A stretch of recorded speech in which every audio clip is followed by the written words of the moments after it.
Hey, I'm Cornelis, and welcome to Your Band is a Business. Today, I'm interviewing my friend Jade Louvat, who is an independent singer-songwriter, musician, and the singer for the band Way Too Punk. Welcome to my channel, Jade. Thank you, Cornelis. Thank you for having me and doing this interview. No worries. So Jade and I, we know each other from way back in the day. So I was performing at open mic nights around London, and that's where I met Jade. Jade, now I don't want to preempt your story. So I think what I want to talk to you about today is your journey from being somebody that was interested in music to where you are now, where you're putting out your own music, you're fronting a band, and Mhm. yeah, that journey of you being an independent musician. I think that's going to be really Yes. interesting for people to hear about. So my first question for you, Jade, is how did you get into music? What inspired you to get into music? I think it just came sort of naturally when I was a kid, just listening to music. I remember listening to music a lot in the radio, on the radio, in the car. Mostly because my parents were separated. So we would commute from my dad to my mom, and I would always be listening to music. I would always change the channel, ask my dad, "Can I change? Can I change?" We had lots of CDs. And basically, I started repeating what I was hearing on the radio. So all the Mm, time, I was just repeating it, singing all the time. I think my earliest memories probably when I was 6 years old. So yeah, very early. Started okay. very early singing. And was that French music or music from other Um, countries? well, French music and a lot of American and English music, of course. D um, does France have laws about having a certain percentage of music that is French language and that's a English good. language? Because I know they have some laws in different countries. Like in Canada, for example, a certain percentage of the music has to be from Canadian artists. Yeah, that's a good question. I don't know that. I wish I knew, but it's true that we have a big percentage of French music, Hmm. and I'm pretty sure there's probably a law about it Yeah. too. Yeah. But we have still, I think we have a lot of American and English music. Yeah, Right.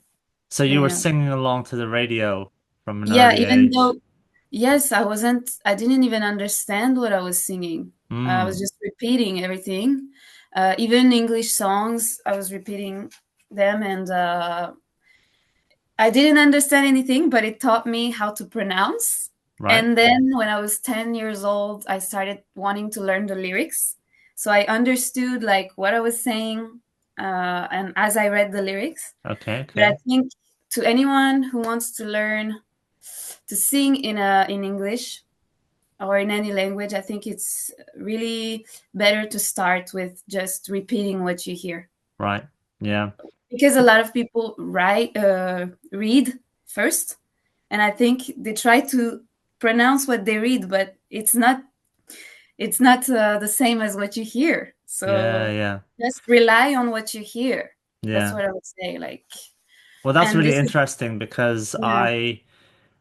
Um, so one of my interests is learning languages as well. And Mm, what I found really beneficial is to really, yeah, as you said, to really focus on the different yeah. sounds that are made and Yes. being able to reproduce those. And a lot of people will say what you just said when it comes to language learning is to focus on the sound and being able to reproduce the sound. Yes. Here, well, first you have to be able to hear the sound, and then you can reproduce the sound before you start reading. It's because if, as you said, if you start reading too soon, then you Exactly. will say it in the Wrong wrong way. way. So Yeah. that what you just said, it goes for singing and like actual And language learning. yes, and that's how I became also good at speaking afterwards. Like at school, everyone was like, "What? You speak really well English." I was like, "Yeah, because I learned how to sing in English Yeah, first." yeah, yeah. So, so yeah, and a lot of people have told me that I have no French accent when I sing, and I think that's because of how I learned it. Yeah, that's really interesting. And as I said, like I've I've heard actually like sometimes you see these like research articles and they say that people Yeah. that are well, there's like a connection between people that are good at music and people that are good at languages. And Oh, really? yeah, well, sometimes I've seen articles that say, oh, if you speak more languages, then you're good at music, or people that are good at music are good at languages. So I think there's in the Mm, brain, I think there's like a two-way yes. communication going on. So it's not surprising to me. And I think also something that is really important, and I think it's especially interesting in this in the world of AI now, Yeah. Yeah. where the way that these AI systems work, so it's large language models, basically they get shown lots of examples and then they get good at predicting what the next word will be or the next sentence. That's basically in a really quick way, that's how they work. Okay. And as musicians, like I think one of the most important things that you can do is give your brain lots of examples. And that's what you were doing since you were young. Yes, Like if you were exactly. 5, 6 years old and you're singing along, singing along, singing Yeah, yeah, along, yeah, yeah. that all goes into your brain. So It's it's like, yeah, yeah. Sorry. no, go ahead. The first one of the first songs that I started learning and reading at the same time was a Britney Spears song. And when I would read, I would be like, okay, I'm reading this, but she's saying it like this. Hmm. So I'm gonna rely on what she's saying, not what I'm reading, Right. like Do you remember so which song it was? yeah, it was Lucky by Britney Spears. It's not the most famous song by her. She's so lucky, she's a Yeah, star. she's so lucky. She's a star, but she cries, cries, cries, I and what lonely. I'm like people are like this guy, why does he know this? But I think I remember the music video is like a doll's house or something. She goes into the different rooms. Yes, Why do I know that? because we're like from the 90s, Yeah, yeah. or Well, maybe. I listened. Well, I'm from I'm the very 90s. open-minded with my music taste, so Um, So but yeah, yeah, what so what kind of artists were you that listening to? Britney Spears, what else? um, I was listening to, well, when I was 10, it was just a lot of different things, French, English. I didn't really have one taste, Yeah, But then when I got to 16, 17, I was listening to a lot of Ed Sheeran, Miley yeah, Cyrus, Taylor Swift, things like that. And now I'd say my music tastes have completely changed, but back then that's what I was listening yeah. to. And is Um, that what inspired you to learn the guitar? yes, yes. Well, I learned at 15. I saw Taylor Swift, playing guitar, um, and I loved Miley Cyrus's voice. So I was like trying to like recreate Miley's voice, Yeah, sort of like country kind of voice. yeah, yeah. um, and Ed Sheeran, just loved his songwriting. Taylor Swift too, Mm, and yeah, it inspired me to play yeah. guitar. Well, Yeah, that's I mean, there's probably yeah. millions of people in the world that were inspired to take up guitar by Taylor Swift and Ed Sheeran. So, yeah, Yes. it goes to show like Mm, that it can be important to see somebody that you maybe identify with or that inspires you that you think, oh mm. wow, I can do that as well. I had it myself, but for me it was somebody in my school. So I thought, oh wow, if they can do it, then I can do it as well.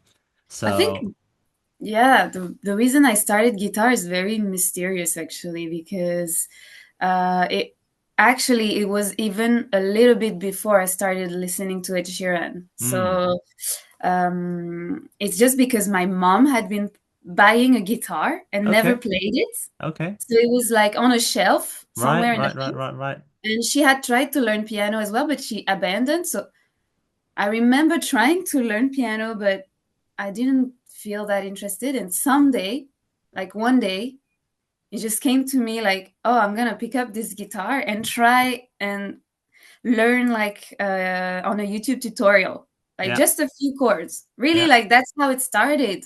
I think I was bored or something. And I just like, oh, I'm gonna pick up this guitar and like look at a tutorial. Like Yeah. it was the YouTube days back in the day. Yeah, Like yeah, yeah. YouTube was And booming. were you just learning chords or did you want to learn a Just song? chords. Like literally, like this guy was saying, okay, this is A minor. This is, and he looking at the position of the fingers on the board, on the frets, and and a little bit of theory too. But really, like that's how I learned guitar. Right? And so you did you want to write your own song straight away then? No, no, no, no, no. Really, that came really like later. First, it Okay. was just like, wow, playing guitar is actually not that like hard. I was Yeah. like, because a lot of people they really like try to do the theory and solfège. Solfège is like a French word for like music theory, Yeah, and yeah. like it takes so long, and then they get frustrated. And for me, I was just like looking at this tutorial. Somehow, it didn't seem too hard for Yeah. me, and then I started like doing rhythms, and that was like my favorite thing, just doing rhythms on the Okay. guitar. I'm not into solos much, like I've never really played solos. But and then just covers. I was just playing covers to Mm. accompany myself, my voice, just covers. And then songwriting came 5 years later. So I was Wow. 15 when I played guitar, and then 20 when I started songwriting. Yeah. And were you uploading your covers to YouTube early or No, no, no. Funnily enough, I was not uploading anything. I wasn't even thinking about uploading stuff. It's my mom that encouraged me to upload my covers. I think when I was 16, she tried to encourage me, but I still wasn't doing it. And then at 20, I started like posting wow, videos. so for 5 years you were just Yes, I playing for didn't know. yourself? Yeah, No shows, no I think I was at still. school or I still I didn't have the confidence that I started having at 20. Hmm. You know, like when I was a teenager, France is not a very artistic educational system. Hmm. So when I was in high school, I was in a very scientific school that didn't really support art in any way. It's They weren't. crazy. I thought France was all about art. Um, I don't know.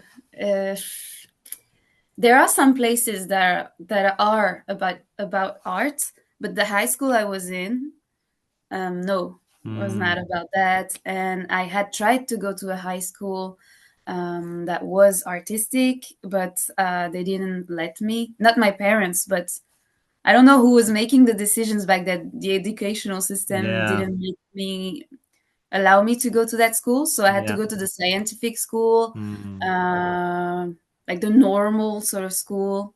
Yeah. Uh, Well, they had music in my secondary school, in my high school, but I failed it, so I couldn't continue anymore. So yeah, yeah, uh, okay. that's the way it Mm. is with school. But so, how did you ha end up coming to England? What was the story behind that? Did you finish Um, high school first yeah, so in I France? finished this high school that was not artistic at all. So, and then I had my baccalaureate, which is the final diploma you have. So I was 17, and then my dad saw that I was really into English, that I saw that I was really into music, that I was playing all the time, singing all the time. Hmm. And I was about to choose a path that was not artistic at all. Like it was like I was gonna stay in France and do tourism, something like this. And then this time it was my dad who pushed me to um, go to an English school. He said, you know, why don't you go to England? Hmm. Like, because I wanted to be in a bilingual sort of like school or environment. Yeah. And then I said, yeah, okay, like, why not? And then he said, then why don't you do something artistic? Second idea. And I said, okay, why not? And that's how the idea of me going to the UK came about. And where And did so you go? Where did you go in the UK? um, it was in the south of the UK, so in a local, like small town called Worthing. Okay. That's Worthing.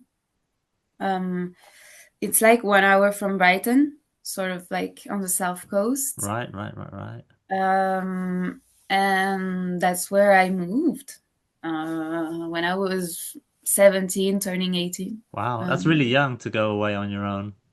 yeah, yeah, it was scary. I almost didn't go. Um, I remember my mom said, okay, maybe you can try just a month and then see how it goes. Did And you after a did month, you I was like, yeah. did you live on your Sorry. own or in a student hall or I, back then I was in a host family, so it okay. was a family. They were really nice, actually. They had adopted children, so they were really open. They used to have a lot of people who'd rent the house, or they used to host a lot of people, anyways. So, Hmm. um, and S- because I was pretty young, they hosted me and they sort of like took care of me as a family. So it was nice for a first place to live, I'd Yeah. say, And because I so was what young. what did you study in Worthing? Um, it was musical theater. Okay. It was not music. It was musical theater. So singing, dancing. Yes. I are you a good dancer? I never thought of you Yes. as being a Oh, dancer. well, I'm a good. I mean, I'm a good dancer. I've done dance for years. Like I've Wow. taken lessons even in France. My mom put me in a dance sort of like school to have dance lessons, and yeah, so I did that. I continued in the musical theater course to do dance. Wow. Um, and then there was some acting. There was some like singing. Um, I think back in the days because I couldn't choose between all these things, so Right. I just said, okay, musical theater. Okay. I wasn't. It was before I turned 20, so I didn't choose. I hadn't chosen yet to just do music like full time. Mm, You know, hmm. like yeah. Okay. Wow. So but you did not did you audition to play in shows and stuff like that? Is that something that you wanted to do or No, I did not. Basically, what happened is that I went over there. I auditioned to go in the school, the yeah. musical theater school. They said Yeah. yes. And so I decided to move to the UK and take this chance. It was like a 2 year course of Yeah. like musical theater. But the only musicals I've been in are the ones that were done by the school. Right. That was that were organized by the school. So yeah. And what happened after that? After that, I decided that I wanted to just do music. So I didn't want to continue to do musical theater. I realized that um, it was, I needed to create my own music instead of just playing some parts in musical theater. And I would never get parts anyways. Like I would just be, you know, in the background, Right, right, right. Because I was French, so probably I don't know, but they wouldn't really take a chance on giving me a part. Okay. Um, um, in a way, it's understandable, but um, it's just I don't know. I realized that I wanted to write my own songs, and Mm, that guitar and singing were more. It was above the other things yeah. for Okay. me. But I'm sure you learned a lot doing the musical theater. Oh yeah, and I still sometimes sing musical theater songs just for Mm. fun. Like, Yeah, yeah, yeah. Because I sometimes look to musical theater or theater in general for like inspiration for how to be mm, on stage and move on stage. Because when I see myself on video, sometimes I'm a very static person because I'm in my head and I'm trying to concentrate on what I'm mm. doing. But then I think of theater and musical theater and think it's good to like be expressive and big movements and things like that in order to Um, like grab people's attention. have you ever done dance? Have you ever? No. I mean, No? well, one of my hobbies is dancing, but Yeah. not like not on a stage dancing. It's Love like dancing. I did partner dancing with another person, you know? Oh, that's nice. Yeah, yeah.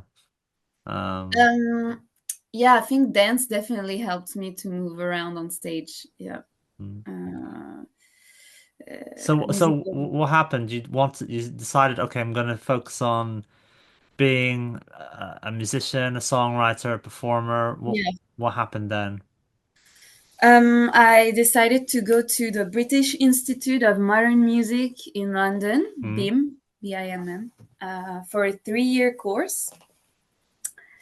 So it was the course name was creative musicianship.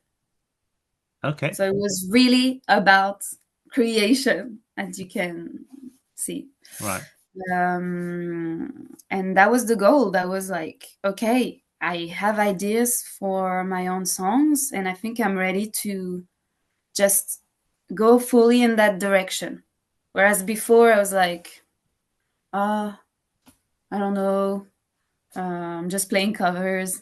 And when I turned 20, I was like, okay, now I think I'm ready to write my own music, and this course will support me in that choice. Yeah. Okay. Okay, so when you decided to go to BIM, were you already writing your own songs at that point, or had you not yet Mm. started? I was already writing my own songs. Just two. I had written two songs. One was called Someone New, and the second one, Still Love You. Okay, okay. And at BIM, what kind of things did you learn there? Um, so at BIM, we had like a lot of different modules. One of them was music theory, so it was on the piano. So I learned piano at BIM Hmm? also. We had recording modules, so recording ourselves, learning to be like DIY, sort of like musicians. Yeah. Um, and we had band performance, so we were assessed on a band performance Okay. every trimester. Okay. So we had to go look for band members in the school. Sometimes I would ask for people outside the school to be Okay. in the band. Okay. Yeah. So with the music theory, do you use a lot of that information with songwriting or? Yes. Yes, yes. That's a good question. Because we learned basically the scales, and I think it taught me how to write uh, a song in a certain scale Yeah. with the right chords, you know? Okay, yeah. Because when I wrote my first two songs, I don't think I was really, I was choosing chords like randomly, Yeah. really like by ear. Yeah. Well, that's good as well. Yeah, it was a very intuitive sort of way of writing. And then I kept on being intuitive, but I was aware of the different scales Yeah. and what chords I could use. If I was writing in a minor scale, then I know that I can use these chords in Mm. my song. If Yeah. I'm writing in C or I don't know, like B, I can use these chords. Like, um, it gave me a guideline, Yeah. basically. Yeah. Yeah. And But yeah, because I assume that since you were singing from a young age and you were playing guitar from a young age, that you, as you said, you have some kind of intuition, and then you can, if you want to use some theory, you can use theory, and if you want Yeah. to follow your ear, you can follow your ear as well, and just mix and match it as things go Yeah, on. I think so. I use both, Yeah, but I try not to go too difficult in the theory right. because they taught us things that were sometimes a little too far for me. Okay. Okay. I keep it simple. Okay. See, when I write a song, I don't really change the scale. I No don't key know. changes. I can do a key change, but Yeah. I don't do Parallel minor. yeah, things like that. I know that because I learned it at Yeah. school, but for example, I don't write in modes because Okay. they were trying to teach us about modes. Okay. Wow. I'm Yeah. like, wow, that is like far for me. Yeah. Yeah. Like It, Dorian mode or something. Dorian, Like Mixolydian. Yeah. it's when you add chords that are not in the scale. So some things like that, you Yeah. know. Yeah. Although we can talk about this later because you lately you've been moving in a punk direction, so a Oh lot of yeah. that kind of music, Mm. has can use chords from outside of the key and things like that. But we'll talk about Oh, that in a moment. And okay. when it came to the recording, so you were did some of those recordings, did you release any of those, or was it just something to do for the course and learn about it? Mm, we were assessed on recordings, but mostly I would record for me. Um, so I was recording outside of the course, not even for the course. Like Right. I was just writing constantly, especially in my first year at the course. I would just write and write a Did lot. you did you um did you use Logic or Ableton or So they taught us about Ableton first, and yeah, then a little bit about Logic. But at home, I had Ableton, yeah. so I recorded everything, almost all my songs with Ableton. Okay. So yeah, Do you remember which microphone you used? yeah, it's a Bluebird. I Okay. have it here in my room. It's a Bluebird microphone. Right. It was bought by my dad on my first year at BIM, so that I could record um, myself. Cool. Great, great, great. And what did you think of the band performances? How did you enjoy those? Um, so band performances were interesting, but I found it difficult to go and get band members. Like that was the difficult part. It was like to ask people all the time. Yeah, Every trimester, I had to ask people, "Can you play for my band assessment?" Blah blah blah, and they were all busy because they were playing for everybody's assessment. yeah. That's why I started to take musicians from outside of BIM because they were a lot more free and Mm, available. yeah. And I feel like as a student, I was going out a lot at Yeah. night to play in open mics because I didn't. It was very strange because I would play open mics, but I would never see people from my school at Well, open I mics. was that's exactly what I wanted to talk about because that's how we met. We met at open mic Mm, night. And yeah, this was a period when I was doing a lot of them, all around London. So it's one of those situations where yeah, you, I can't remember when exactly we met, but just from going to open mic nights, you just see each other. You see yeah, some people regularly, right? And yeah, then you yeah. just get to know them over time. And so exactly what you just said, how you were uh the one there was one other girl, I can't she's from Czech. I can't remember her Ah, name right yeah. I now. think I see who you're talking about. Yeah, Yeah, the blonde girl. Majda, or something like that. Yeah. Magda?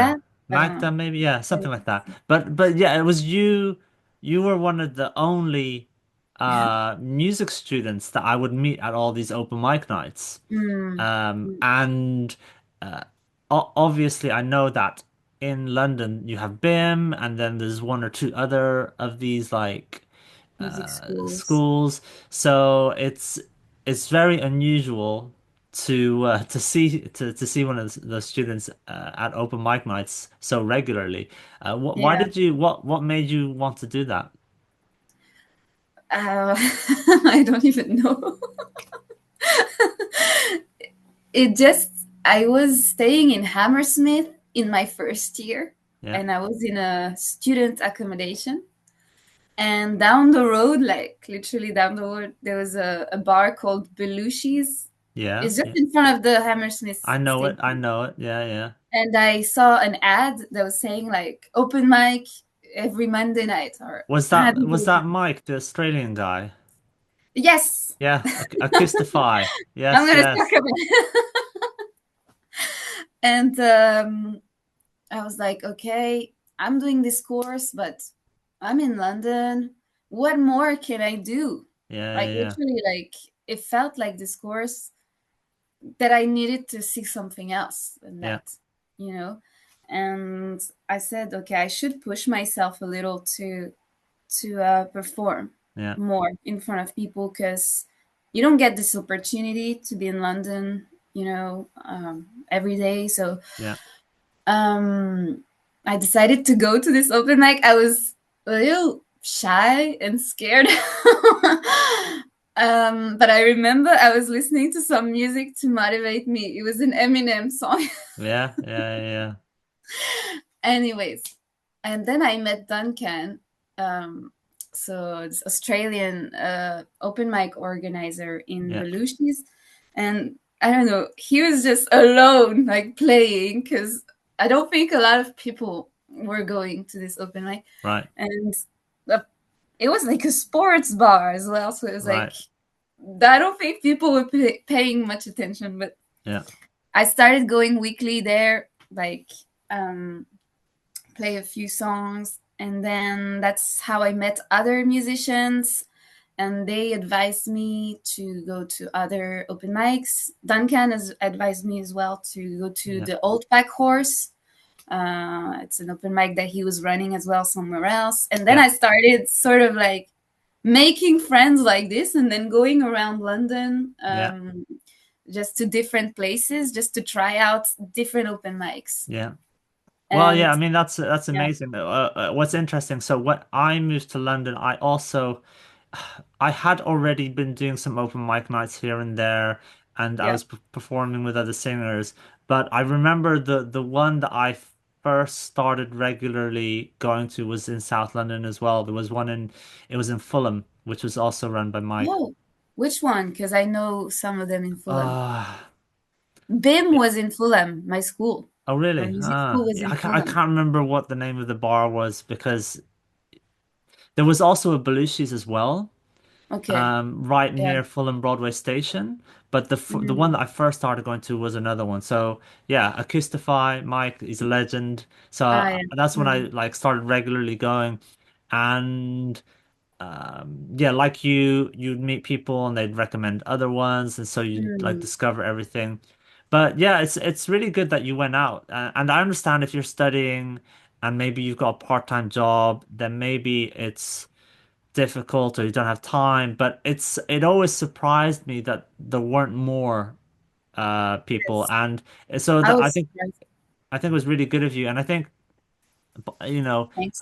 it's I don't want to project onto what other people are got what's going Mm. in their head, but sometimes what I think can happen is that the students are in a kind of a Mm. safe bubble where, Mm. yeah, I'm sure they get feedback from the professors and the teachers and the lecturers, and they get feedback from their fellow students, but I Yeah. think it's still a bit of a safe bubble compared to going out to a pub Mm. because, as you said, like people are having a drink and they're not paying attention, and so you're Yes. really like confronted with the reality of Mm. like Of course. how good you are or how entertaining Yeah. you are, and so it can be a bit scary to do that. But like I said, that was really good of you to do that.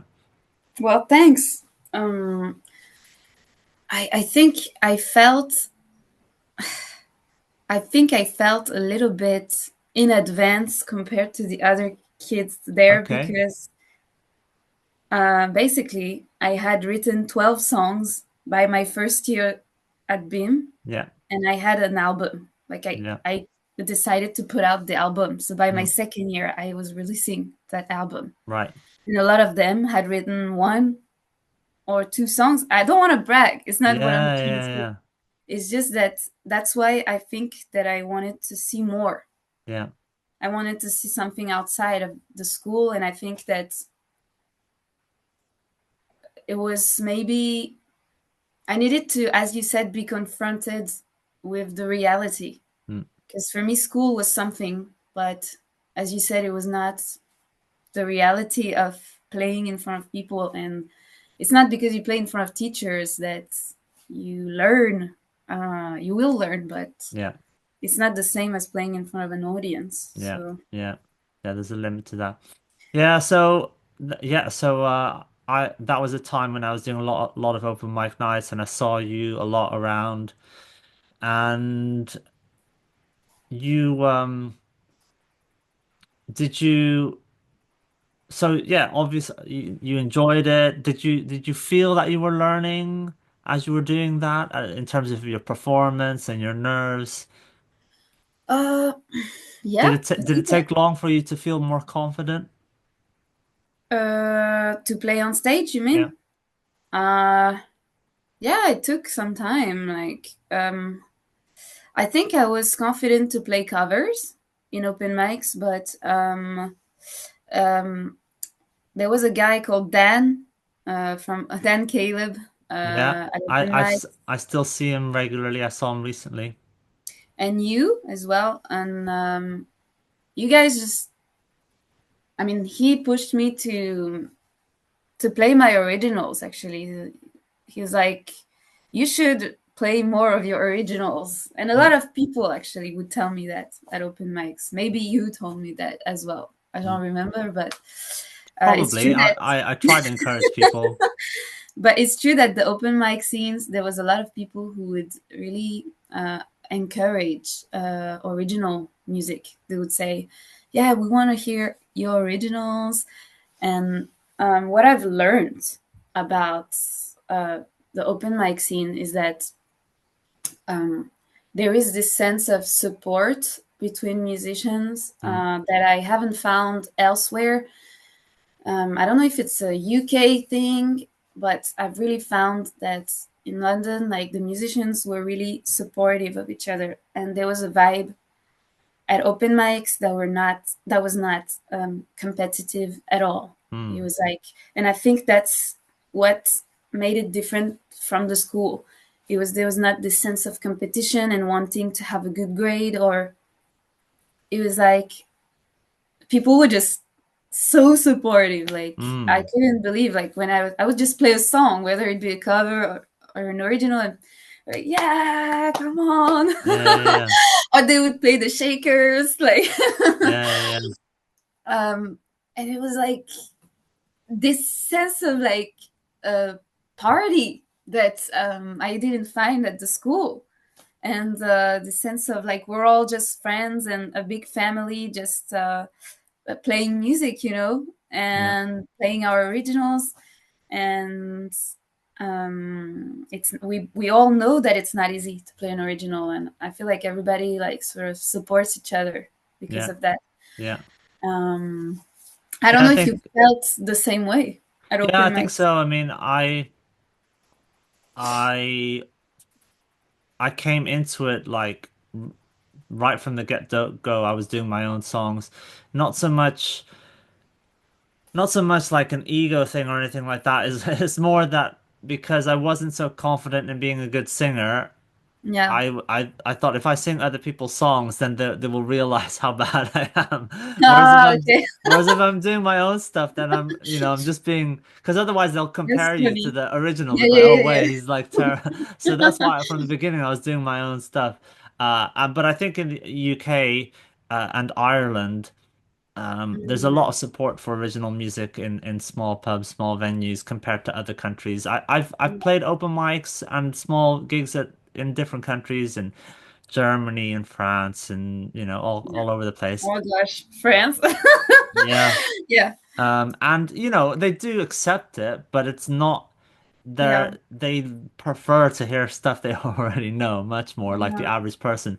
Whereas in the UK, I've played in some, and I yeah. say this in a nice way, I've played in lots of old man pubs, right? Like just some like Mhm. pub, Mm. and there's like two like 60-year-old people at the bar, Yeah, and but they will say, "Oh, you sound like the Jam or Squeeze or something like that," and okay. they want to hear your own stuff, Mm.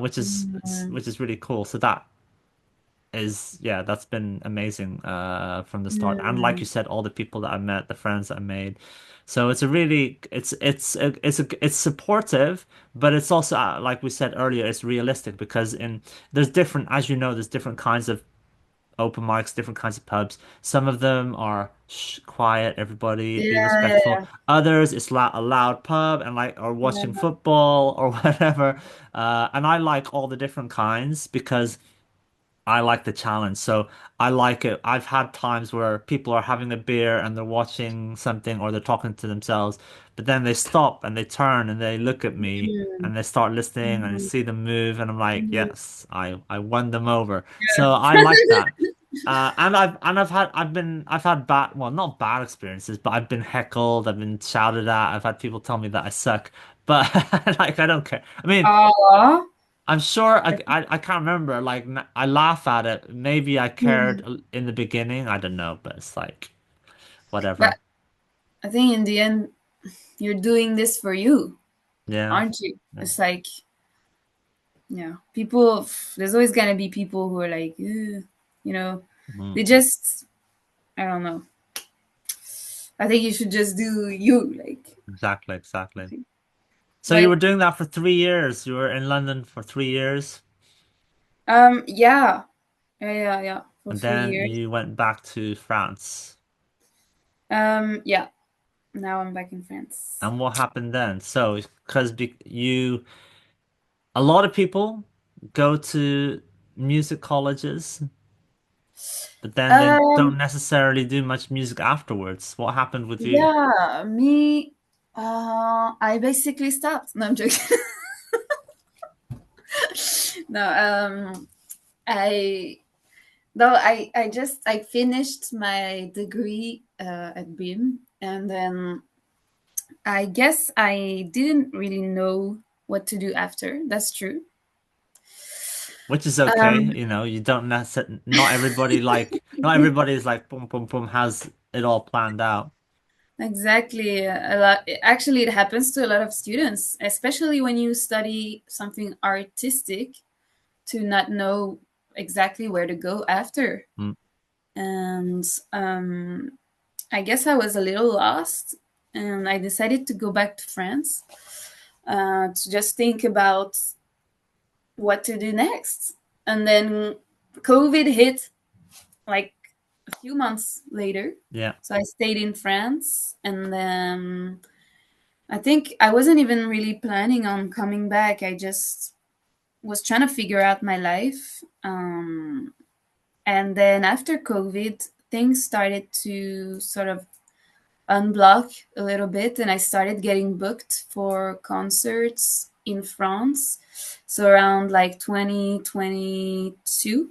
yeah, And for 2 years, I was booked as a solo artist in bars, hotels, and just like restaurants, things like that.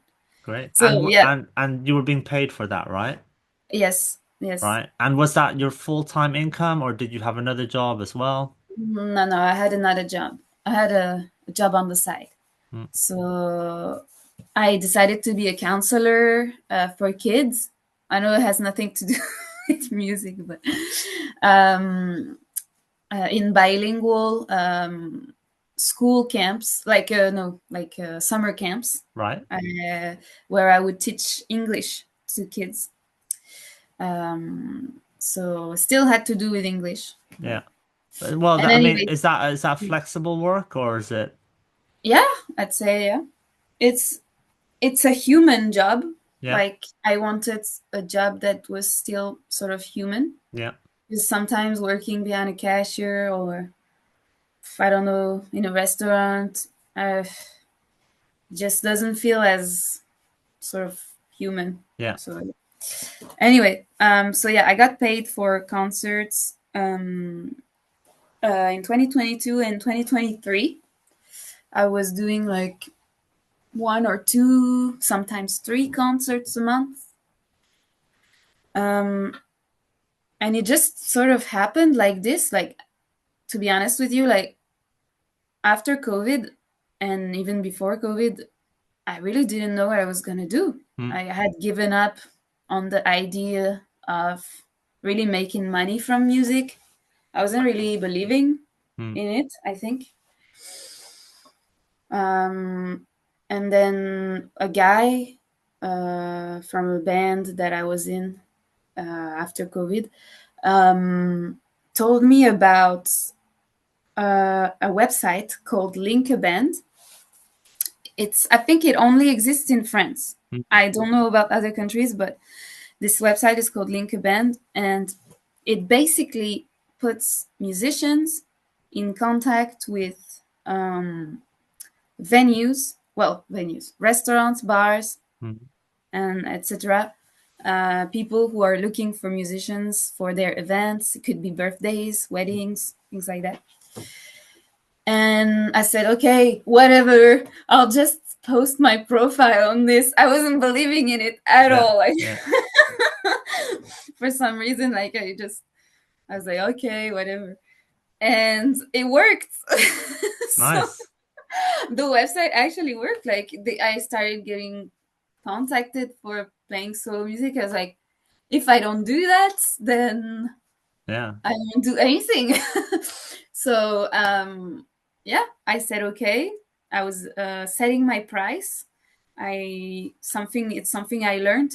It's to set my price also. Mm, Uh, so I was like 200 euros, 250 euros for a performance. Sometimes 300, yeah. but it's hard to go above 300 Mm. as a solo performer, I'd say. And how far do you have to travel usually? I would travel like an hour, sometimes Yeah. an hour and a half. I think the furthest is probably 2 hours, but Yeah. not more. And So I would take how long do you perform? um 2 hours, but that's a choice. I could do less. Yeah. I think it's just a choice from me to perform two Mm, hours yeah. because I I have so many songs I want to play Yeah. that I struggle to actually limit myself when Okay. I make a set list. Okay. I don't know why. Yeah.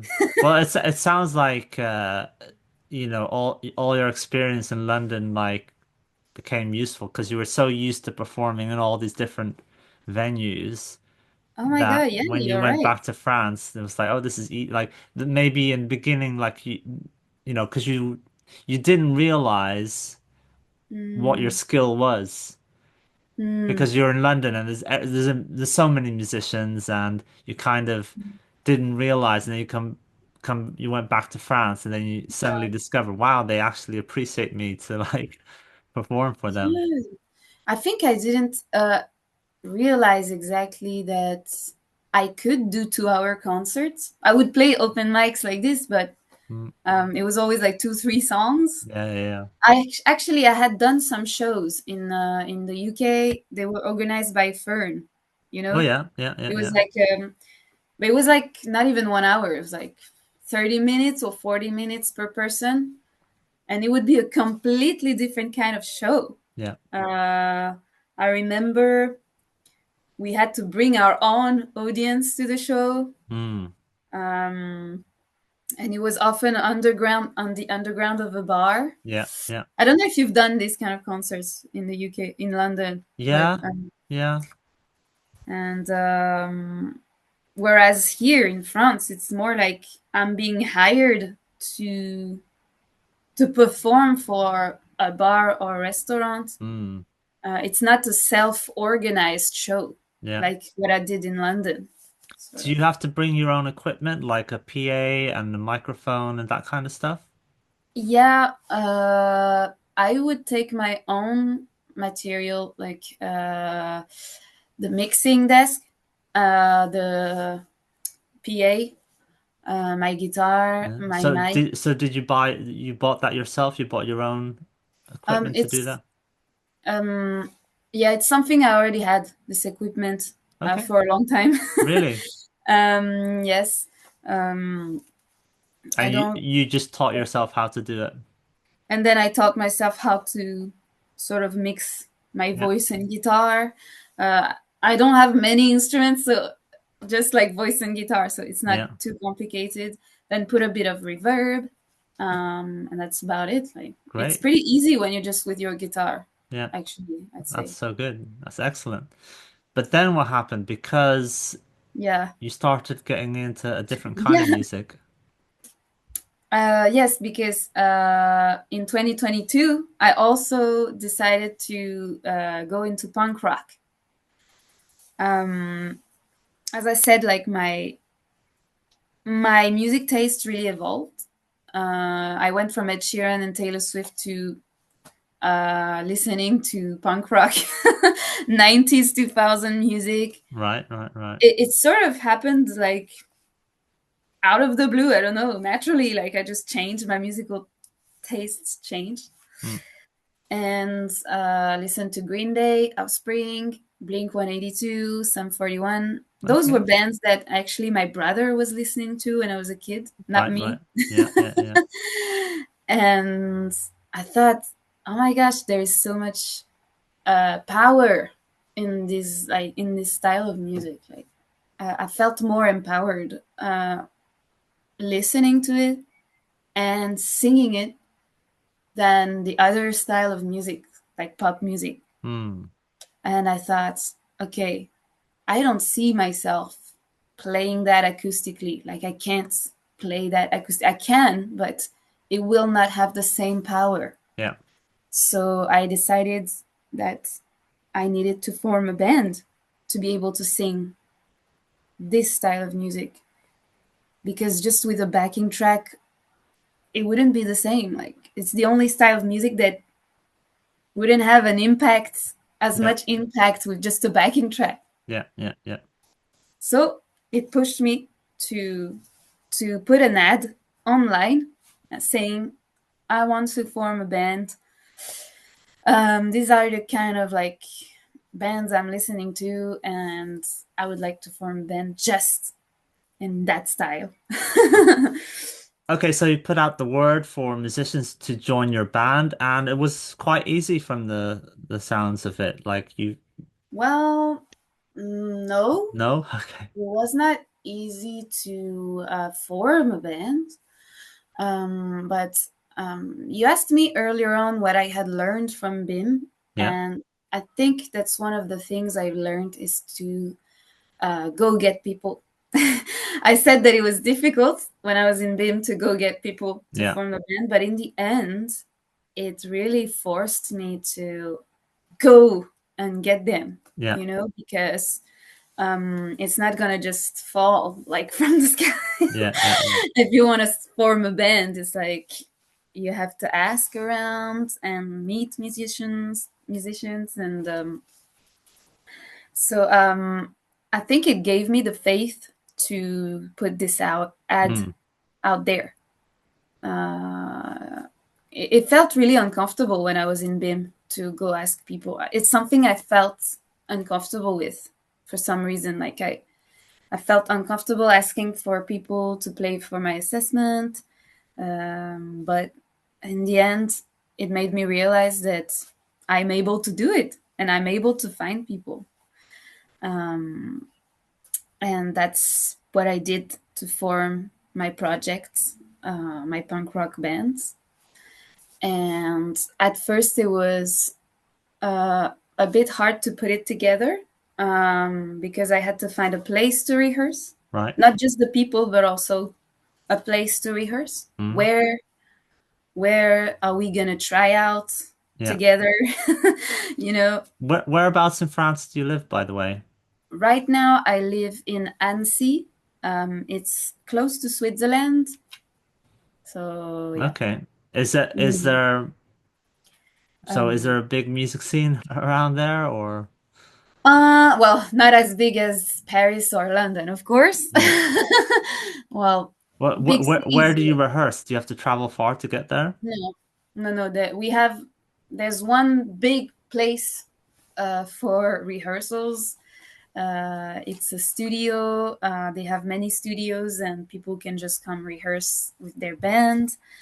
Um, and we chose to go there to rehearse because some other people they have their own studio that they rent. Mm, So at first we tried with in one of them, but then we decided to go to the professional yeah, studios, yeah, and so we pay weekly for the rehearsal. yeah. So the band is called Way Too Way Punk, too right? punk, yeah, Nice, yeah. nice.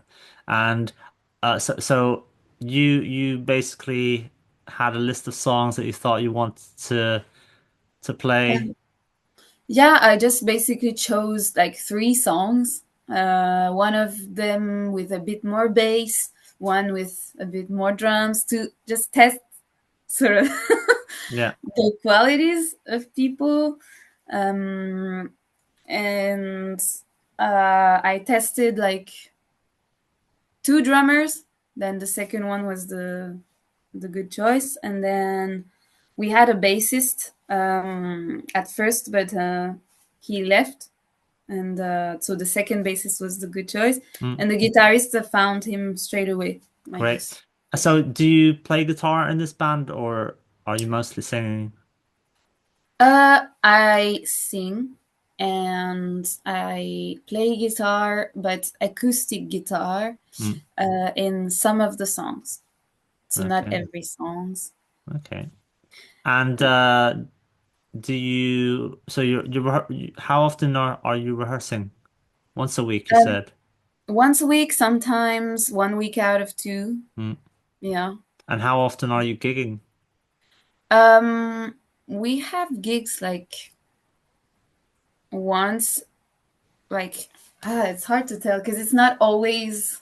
Uh, Mm. it's not Consistent. every month. Yeah. Sometimes we'll have two gigs in 1 month, Yeah. and then sometimes no gigs in a Okay. month. It depends on Yeah. who asks us, or sometimes we go and ask the people. And So what yeah. kind of venues are you performing at? Bars.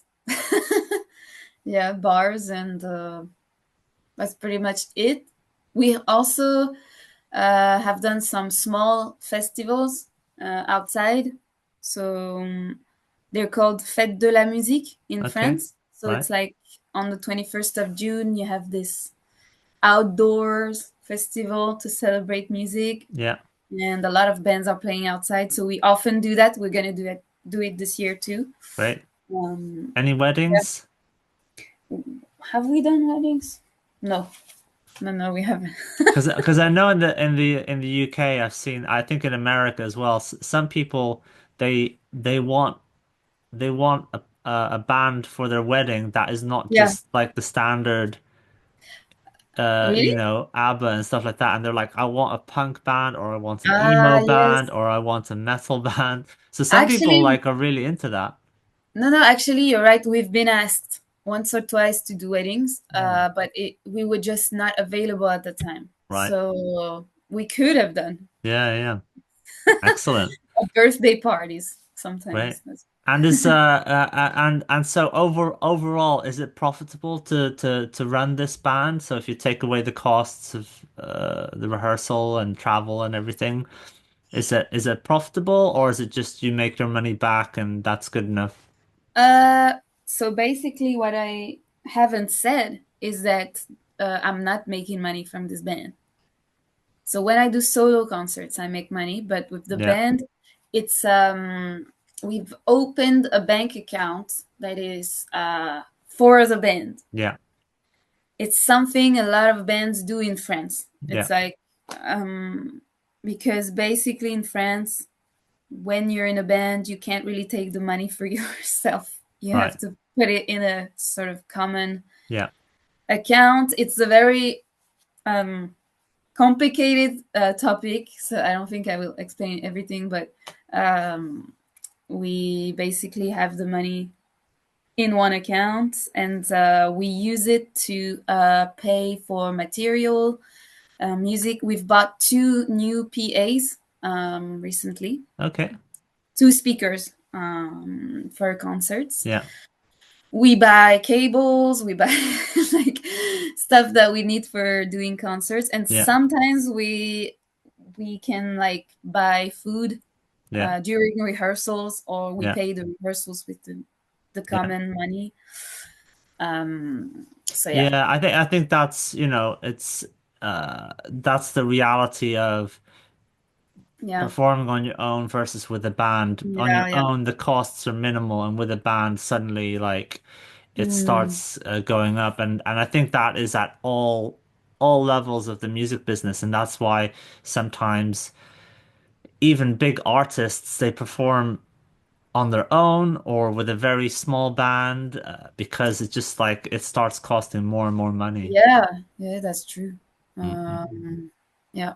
But the big problem in France is like that you can't make money for yourself when you're in a band. You have to Mm. have a special status in France to be able to make money when you're in a band. So Really? yeah, it's a complicated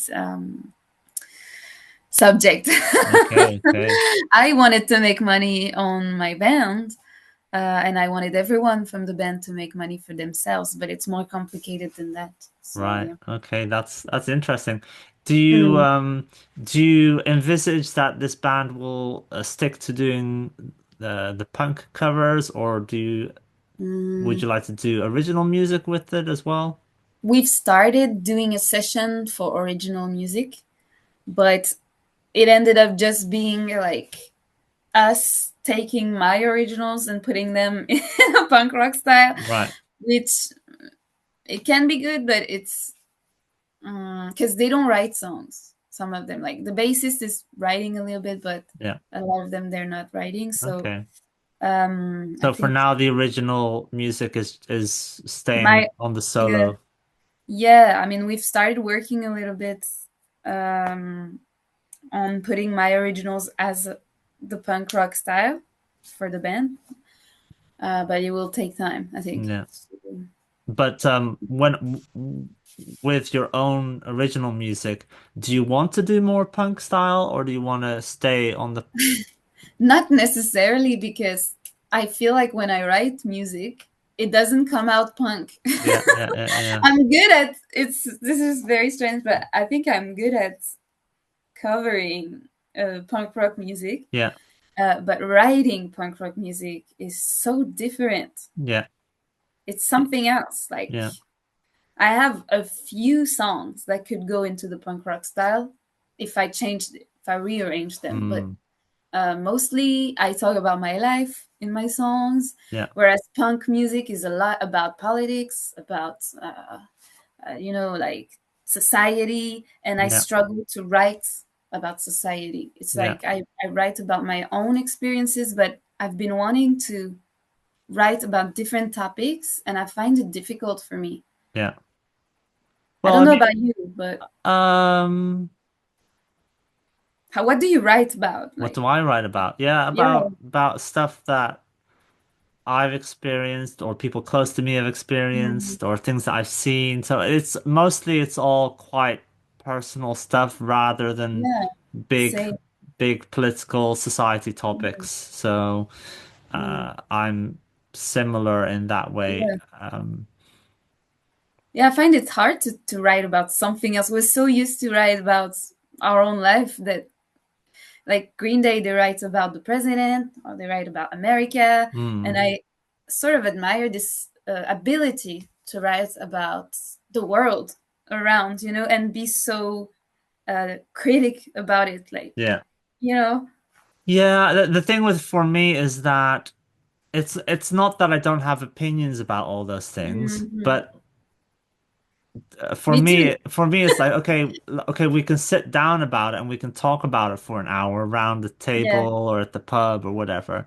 But to shrink it down, to shrink my opinion down into 3 minutes, like, I can't do that because for me, there's always like nuances and different sides. It's like, Yeah, how do I shrink it down to I 3 minutes? I know. don't know how to do that, and I don't. To be honest, right now, personally, I don't want to do that. Yeah, yeah. Hmm. Like I said, if somebody asked me my opinion about things, then okay, let's have a conversation about it. Yes. But I don't want to, because I feel if I try to put it in 3 minutes, then people would like misinterpret what I'm saying and Mm, they'll think, oh, I think about in one way when I have like this mm, complicated view about things. So that's why I don't really feel that I want to do that. The closest I get is uh big big kind of more almost moral type questions. So, for mm, example, I have a song called a Dose of Truth, which is about it's about lying in a way. It's about mm, lying to yourself. It's about lying to other people. It's about when people lie to you. So it's about mm. trying to be more truthful and honest. So Yeah. some of it is specific about specific things that have happened, Mm. but it's maybe a bigger question about trying to be authentic and trying to be a more truthful person. Yeah. That's as Mm, big as I get, but it's still a lot to do with how individuals live their lives rather mm. than big society things. But you know, it's not unusual for people to have a situation where they maybe really enjoy a particular type of music, but Yeah.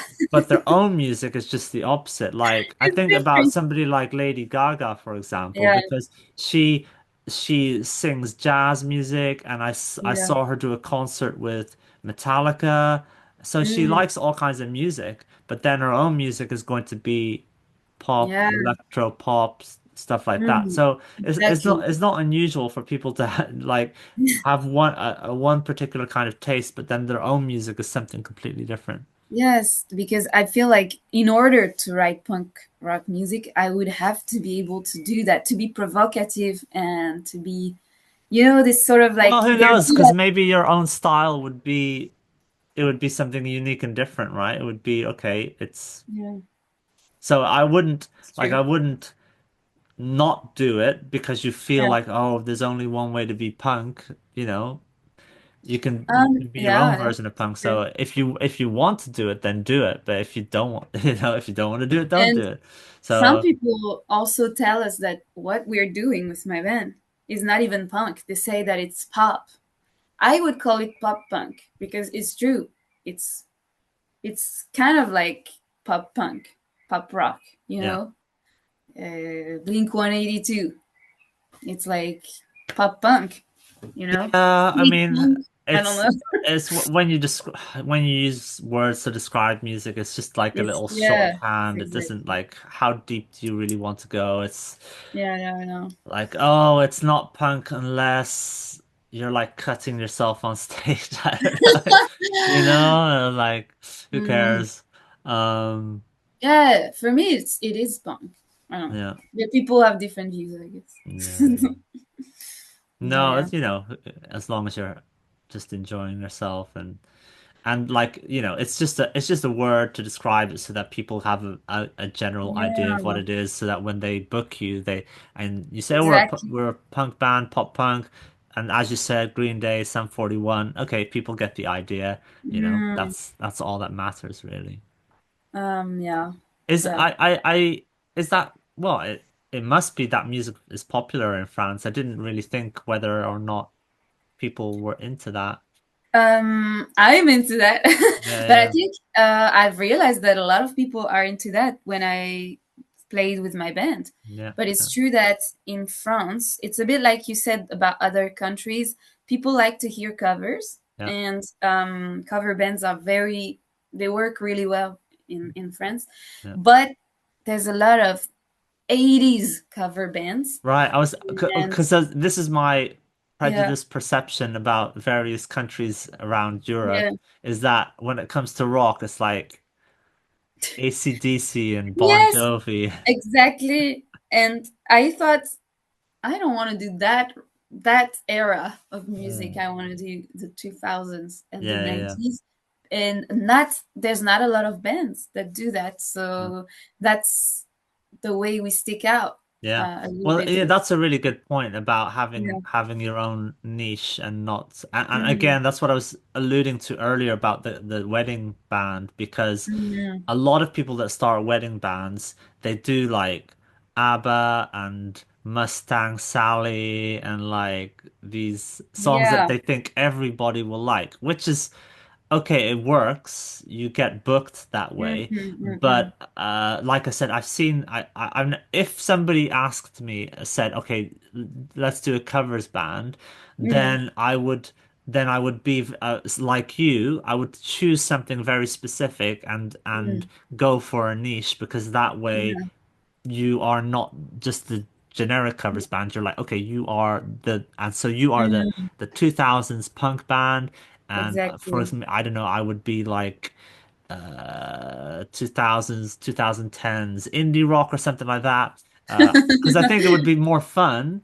And Yeah. also, as like I said, it'd be a niche so that somebody's like, oh, I want a band for Mm, my wedding.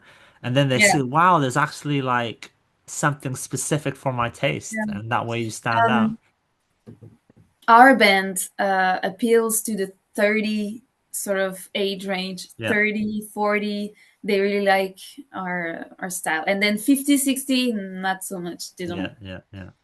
But But maybe mm. they don't go to bars much anymore anyway. So Yeah, they prefer, as you said, like ACDC or stuff like that. yeah, Older rock.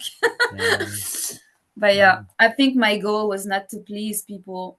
And when I made this band, it yeah. was to just really do what I liked, the music I liked. So, Great.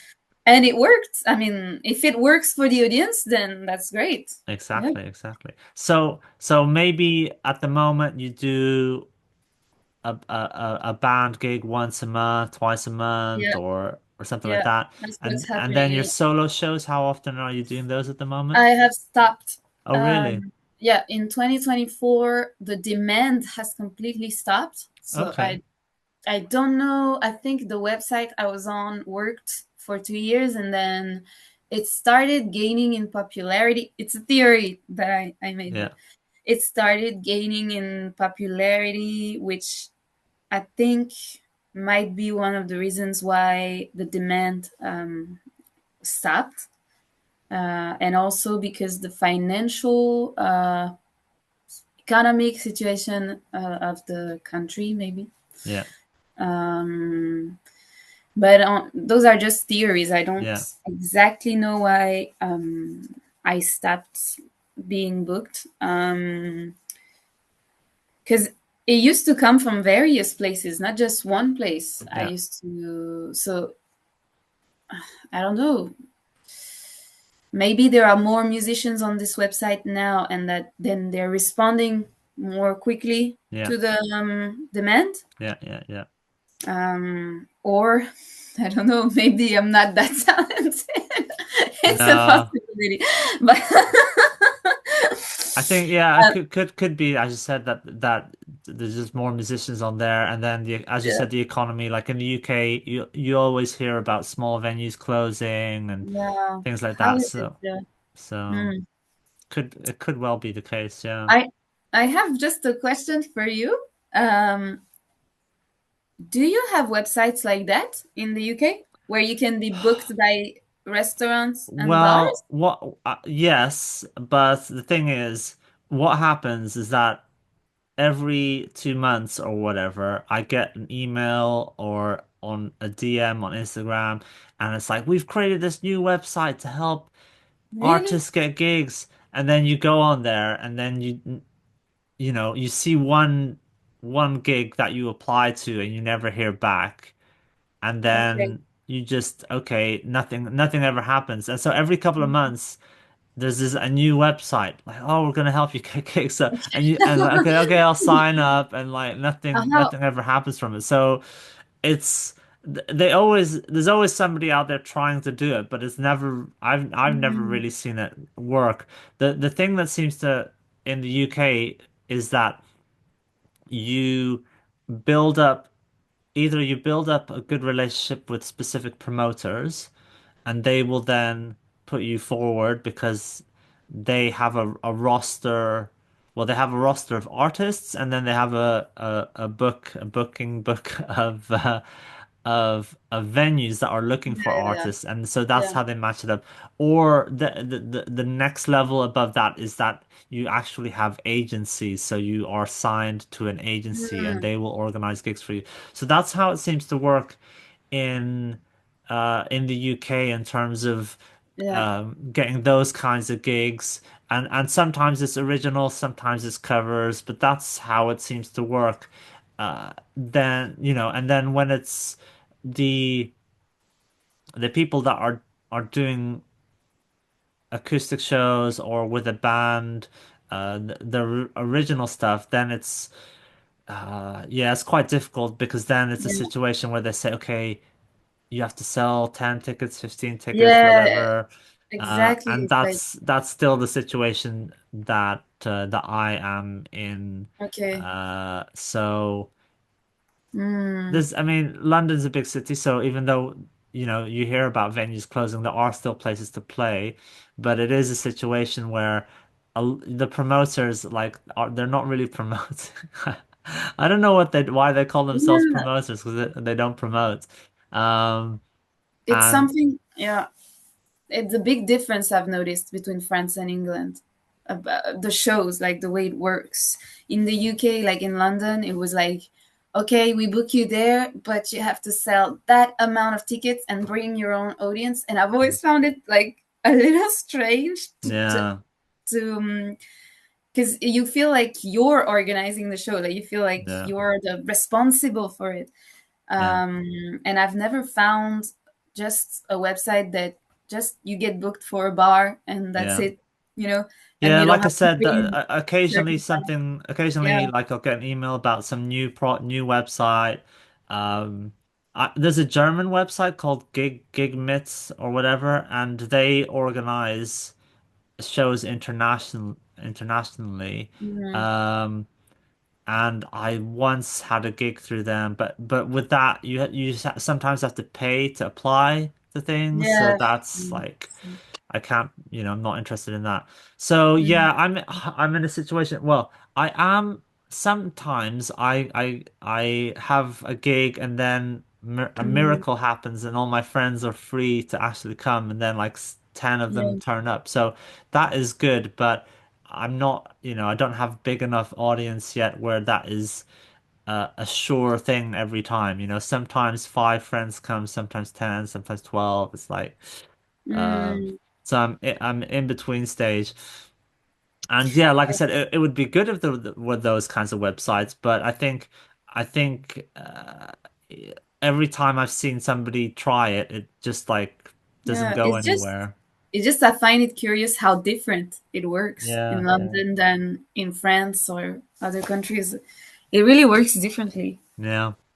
And in terms Um, of the promotion, like, so at the moment, I'm hosting a night once a yeah. month in Kentish Town, and it's free entry, so that does help.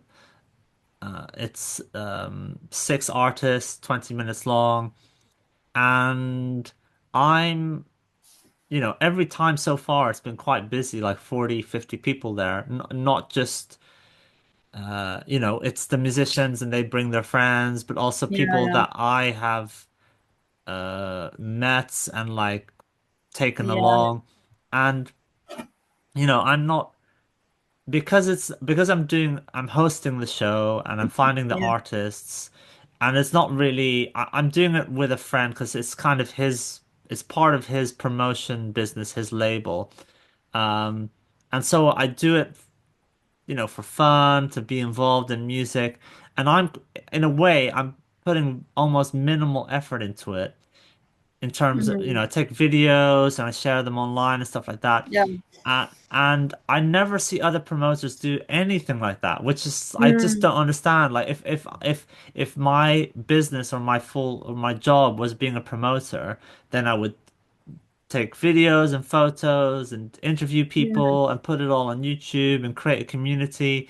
And but I don't want I do this little one little gig for fun, but I don't want to be a promoter myself. Yeah. Uh, and yeah, it's so strange. And I do that kind of thing for my own gigs. Uh, but it's yeah, like I said, it's so strange that the promoters they don't promote. They book the show Yeah. and they sell the tickets and that's about it. And it's really weird because they I've could always found it super strange. yeah, like I said, I do the social media myself to but if they did that, Yeah. then it would help so much, and they don't, and it's one of those. It's kind of funny because you see it as a business opportunity, but Yeah. then it's not the kind of business I want to get into. So it's Yeah. like, Yeah. Yeah. I so get I what keep you telling mean. people, this is what you should do, this is what you should do, but they don't. Mm. How do you feel about social media, promoting yourself, promoting the Um, band? I think that it's very important to promote yourself because basically when I started being booked in bars and hotels and stuff like that, I I had to I wanted to make sure that it was visible on my profile, on my Instagram or things like that, that I was playing concerts. Yeah, Because I think if you show it, then you have more chances of then getting booked for other places. So yeah, it's like almost like a domino effect. yeah, I I said, okay, I'm being booked for one, two shows. Okay, if it's more than two, then I write a list on my yeah, on my Instagram page. Even if it's just two shows, yeah, it shows that you're playing yeah, in more than one place yeah, and you're active as a musician. And I think it helped me to sort of get more shows. yeah. Just Of course, yeah, yeah. It's a bit of social proof to show people that Yeah, you're the real deal, as it I were. mean, it's a little sad, but it's a little bit about appearance. Yeah. Like, Well, it's like, yeah. I I don't want to be too cynical because I'm sometimes so yeah, cynical person, mm, but the longer I'm involved in music, the more I'm like, oh, it's all about image and yeah, no, perception and social proof and all this kind of stuff. mm. Which yeah, And I don't like that. I don't like I it. It's know, I just that know. I, for me, like, I'm not about proving anything on Instagram. I only did that for the shows when Yeah, I started getting booked in shows because I knew that this was a way of getting more shows. yeah, But other than that, I don't really try to prove anything yeah. on Instagram. Yeah. Yeah, yeah, I agree. But I It's get just what you mean. yeah, Yeah. but especially when because I'm putting out my music, it's just the reality. If I don't constantly like tell people about it, then Mm, nobody will hear it. So mm. And yeah, I that's have to do it. something I've like. I get what you mean. Like, that's something I've in a way failed at, as in terms of my original music.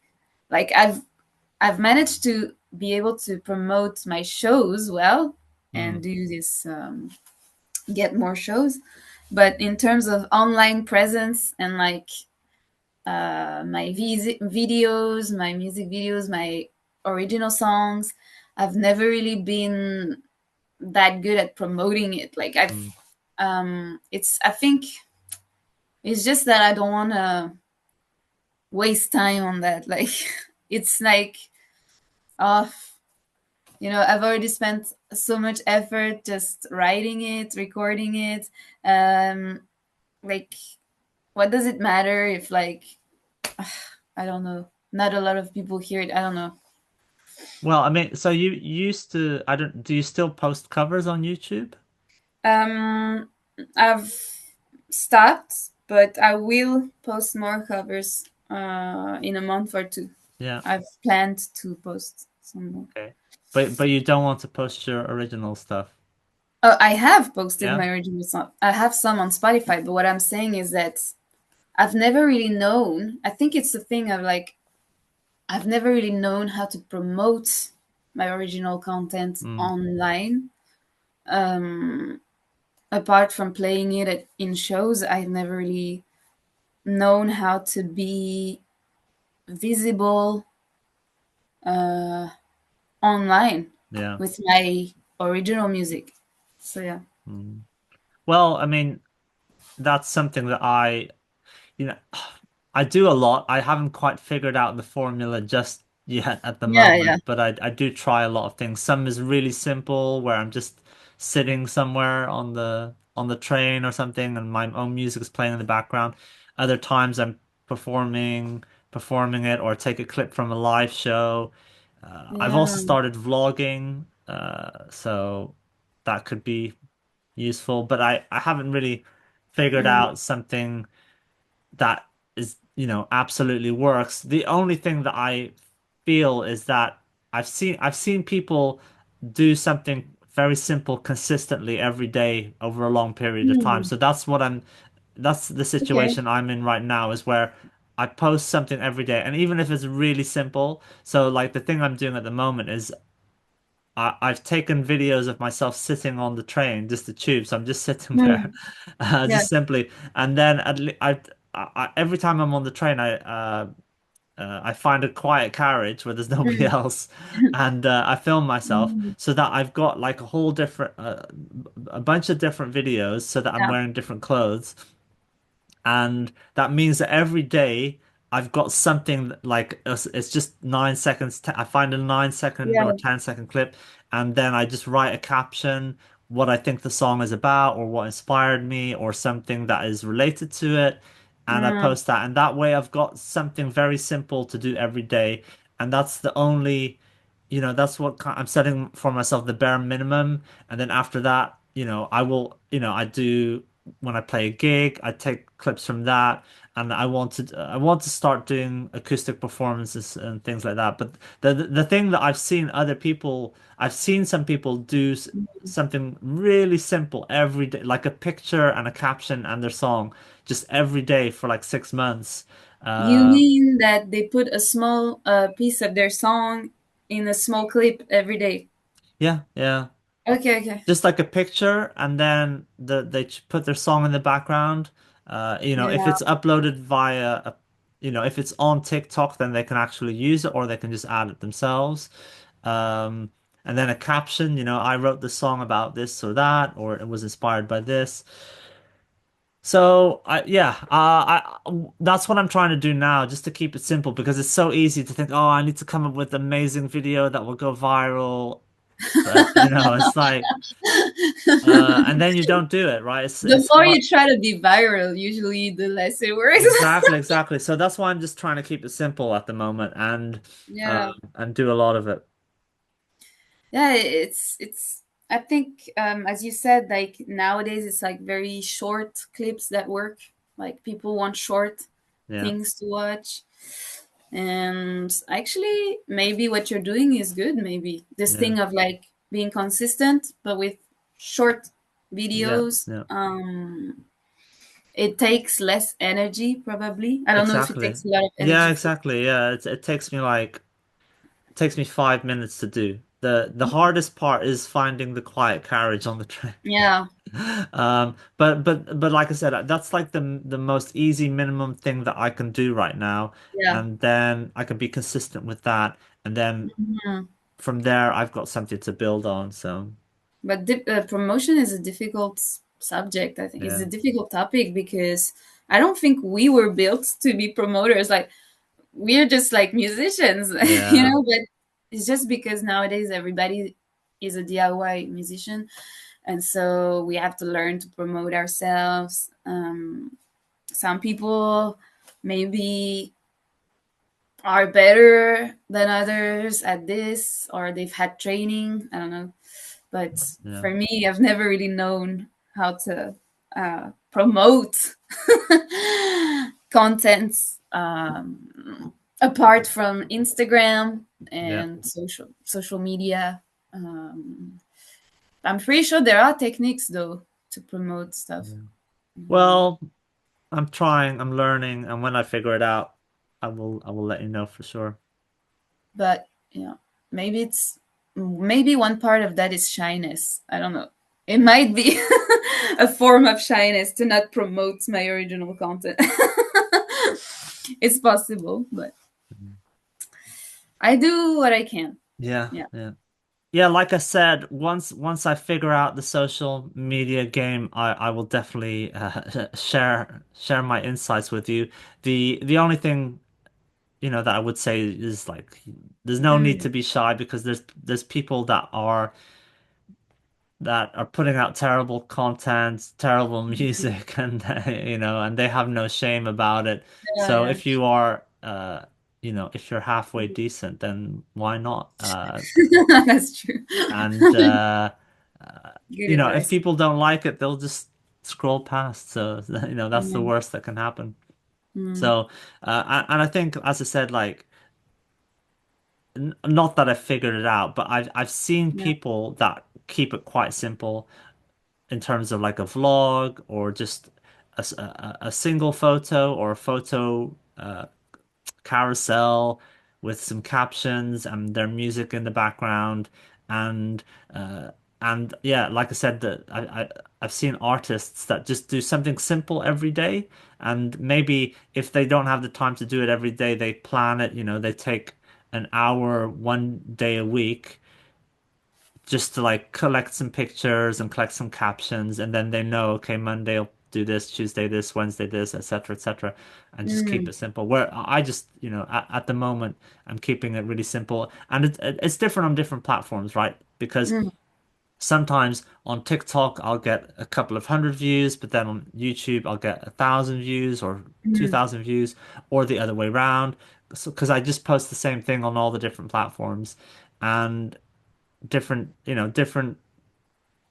content works differently on different platforms, You're different times of the day. So, Yeah, I'm impressed. You're really aware of like statistics and like promotion. Like well, it seems like you almost had a training. Yeah, I'm impressed by. I mean, it kind of, in a way, it is my day job in a way, Okay. because my my work is in digital marketing.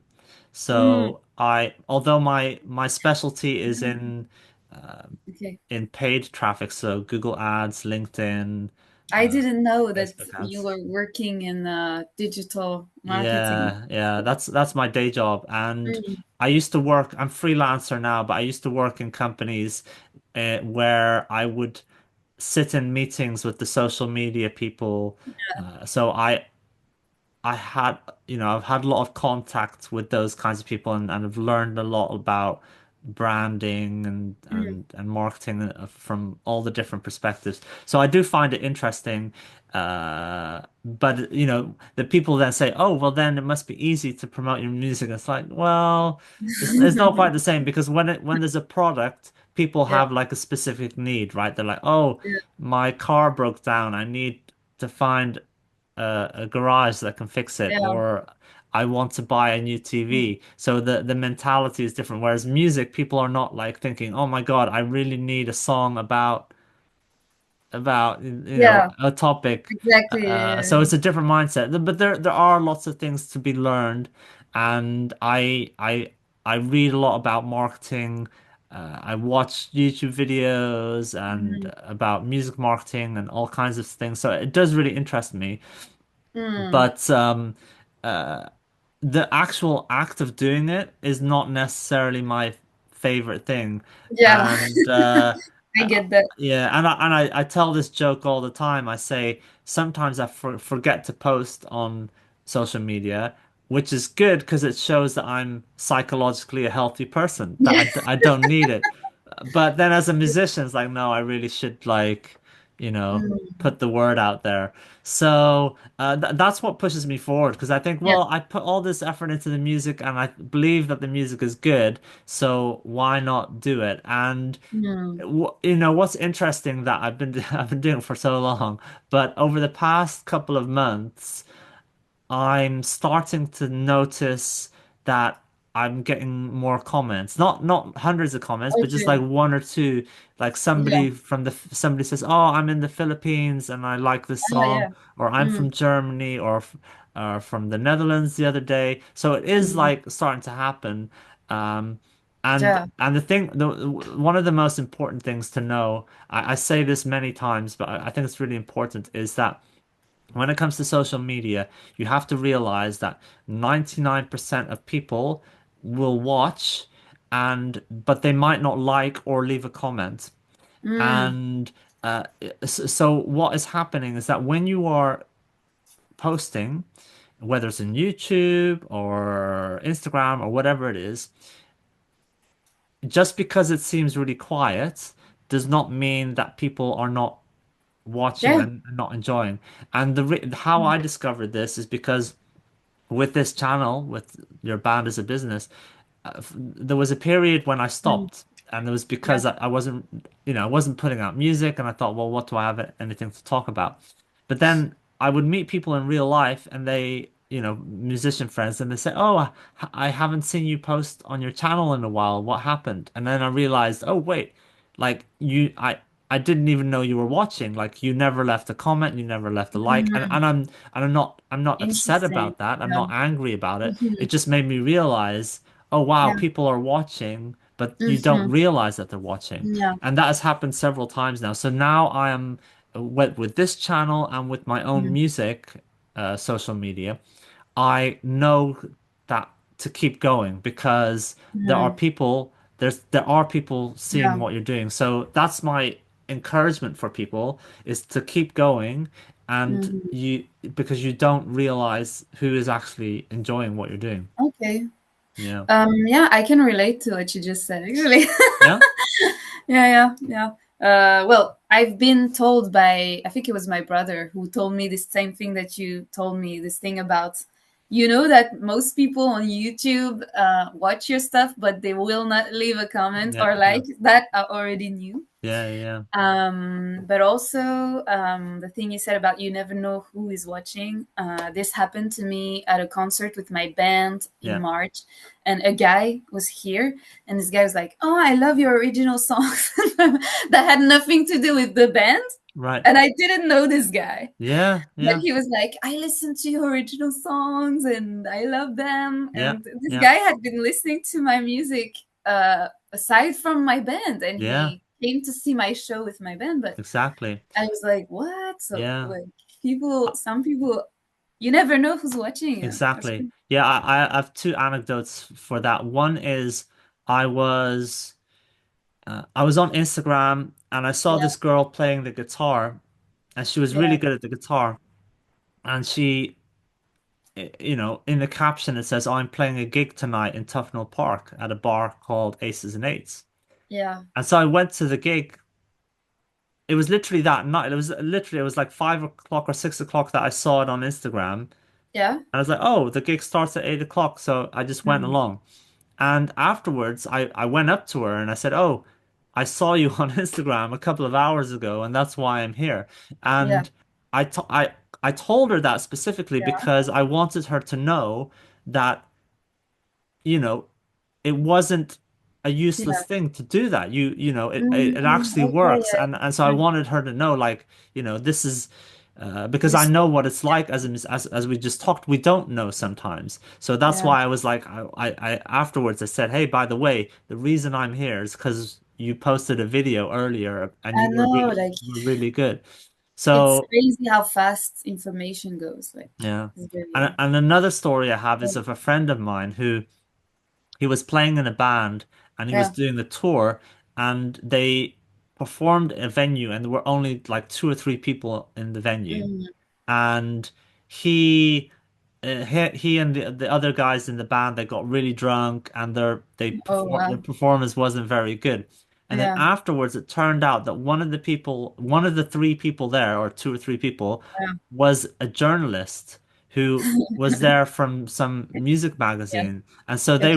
they were like, oh my God, this band is terrible. They don't give a shit. So that's another thing that, Wow. when you, even if you're Mm. performing in front of a small audience or Yeah. whatever, you don't know who it is. You should always do your Yeah. best, right? And Yeah. because you don't know for yourself, but also because you don't know who that one person is or Yeah. the two people. Yeah. So I think it's a strange thing, like where you have to balance the fact that you have to act as if nobody's watching, Mm-hmm. and then whether it's online or in real life, do do the best for yourself because it's for your own standards. Yeah. And then also with the mindset, because that final bit is like, okay, because you don't know, somebody could be watching you or listening to Mm-hmm. you. Yeah. So it all comes together in a nice way. But I've been there. You know, I played a band Yeah. show for only the sound engineer, and nobody Oh, else oh, was there, okay. and even the other bands didn't watch us. Like Okay. they were just outside drinking beer. Uh, Yeah.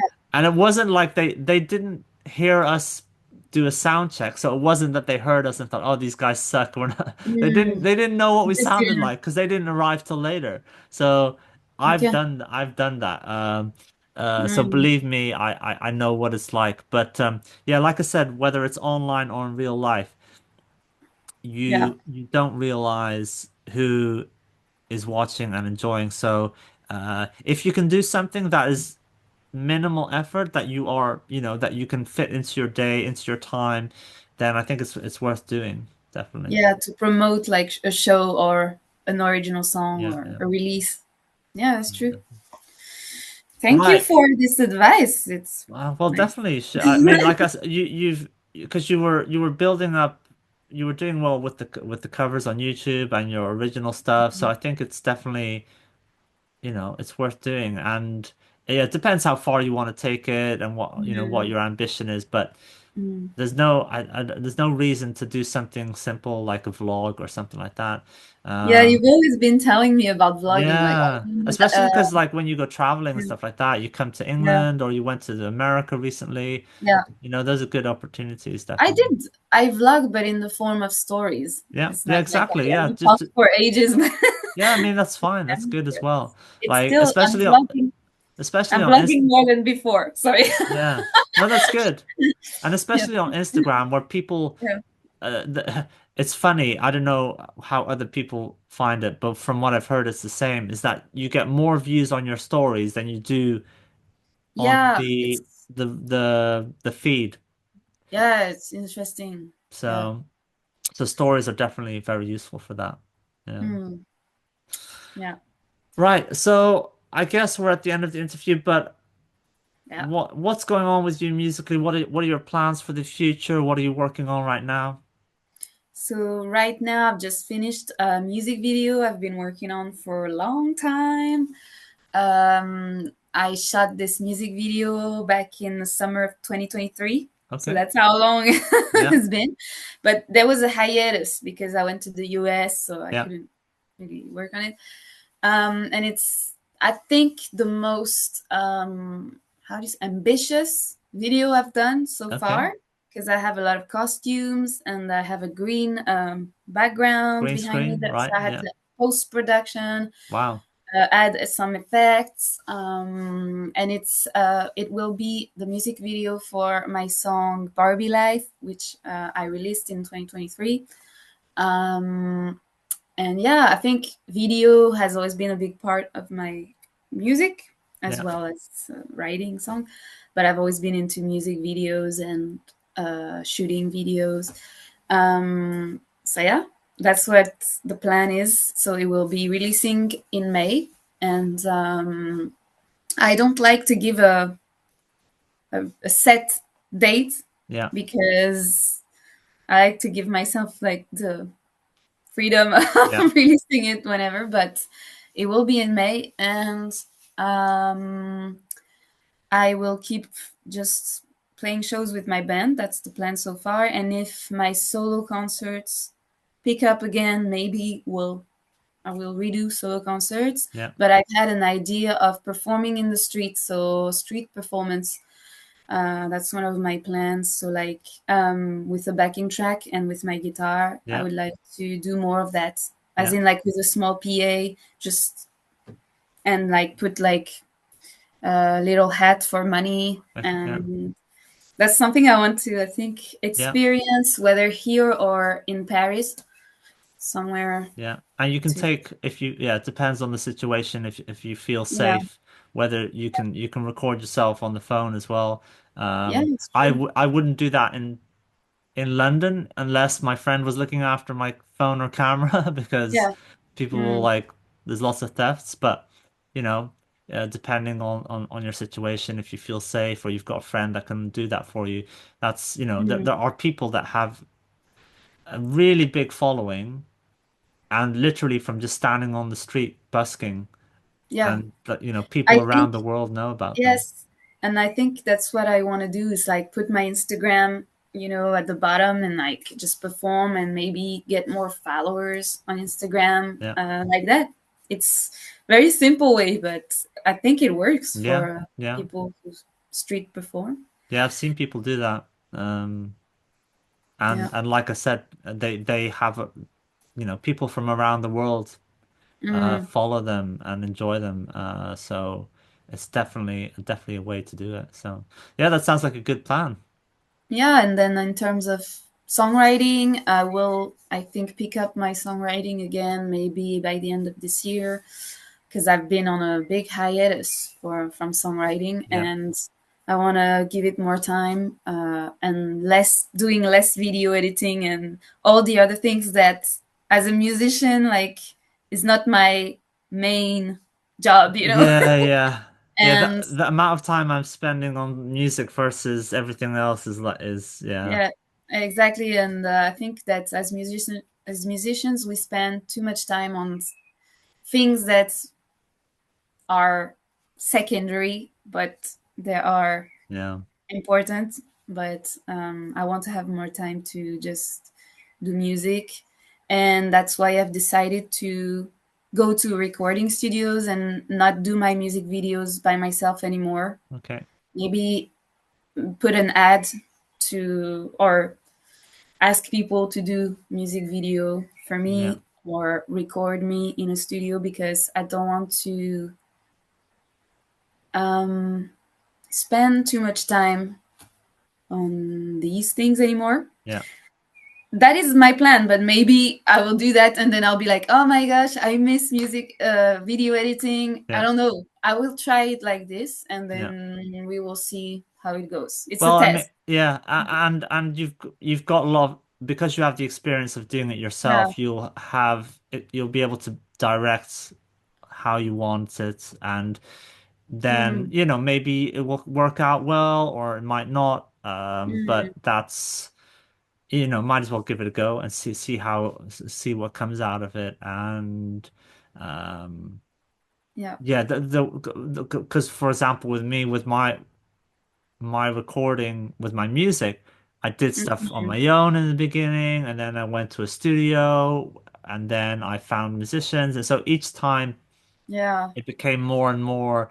Um uh, how to say it? There were more people involved, Yeah. but I had experience of how I wanted it to be and which people I Mm, wanted to get involved. So it all contributes in the end. So, I say this to people like you sometimes some people are just really good at their songwriting and their arrangements and they can just go to a studio and boom and it's great from the start. But yeah. for a lot of people it's better to record yourself first, record songs on Mm, your own, and then build it up slowly from there so that by the time that you will have a lot of experience when you go to the studio with working with different musicians or recording yourself mm, and you'll know what to say, you'll have a better idea what to ask for from the recording engineer. yeah. So that it's good to just start on your own and just get the ball Really, you rolling. think? Yeah. Yeah, Yeah, it's true actually. So you build, you know what you like and what you don't like, Yeah, because a lot of young artists are already being produced by other people, and so they don't have a sense of like maybe who they are. yeah, yeah, It's true what you're saying. yeah. So Cool. yeah, So yeah, lots of interesting, exciting things happening soon then. yeah. You'll see my music video. Excellent. Yeah, yeah. Well, what I'll do is I will share all your links below this video, and when the music video comes out as well, then I Oh, will add thank that as you. well for sure. Thank you. That would be good promotion. Okay. So, well, thank you very much for speaking to me, Jade. Do you have any final message for independent musicians out there? Uh, um, just I haven't thought about it. I don't know. Um, wait, edit that out when you will edit.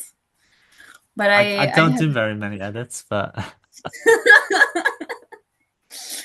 I don't know what to say to fellow musicians. Um, I think believe if you have a project, um, don't be afraid to believe in that project until the end, and go get the people that yeah, you need for this project.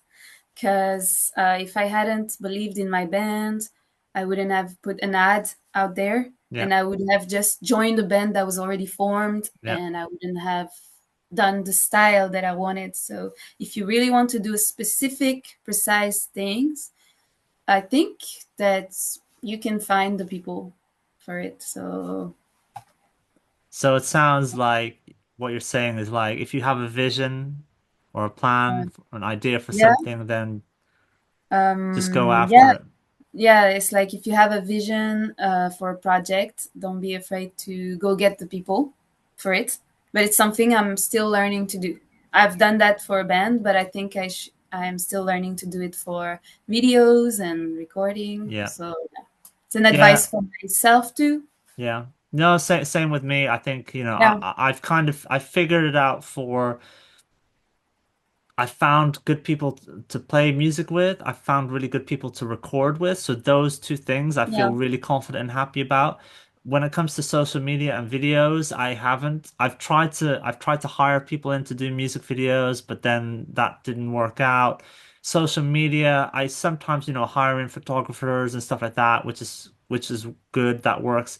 But social media, I'm still like, well, I just do it myself or with a friend or whatever. And who knows, in the future, maybe I will have the money for it or whatever. yeah, But I can't, at the end of the day, you can't let it stop you. So it's better. There's so many people that have done it themselves, yeah, then, why not me? So, but then who knows if I ever have the money for it, then I will have a good idea. Okay, I want this and not that. yeah, So, yeah.